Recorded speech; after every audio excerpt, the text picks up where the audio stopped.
السلام علیکم ورحمت الله. درنو لیدونکو تاسو د روغتیا په هیله بیا هم کابل کې یو او دلته د امام ابو حنیفه رحمت الله علیه د مدرسې او تن شاګرد له موږ سره لومړي سر کې تاسو ځان معرفي کړئ.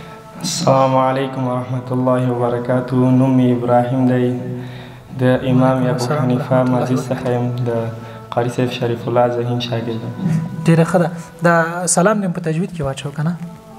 ډېر خوندور و که نه؟ او خوشحاله اوسئ. نو ستاسو تلاوت اورو.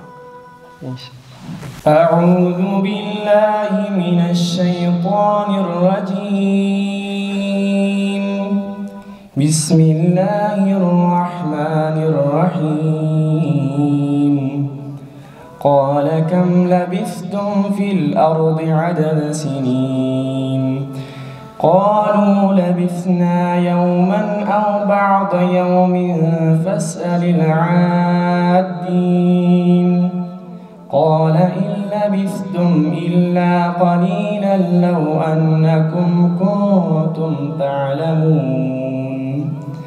أفحسبتم أنما خلقناكم عبثا وأنكم إلينا لا ترجعون.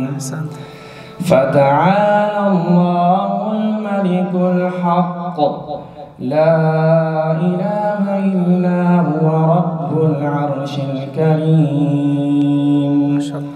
ومن يدع مع الله إلها آخر لا برهان له به فإنما حسابه عند ربه إنه لا يفلح الكافرون.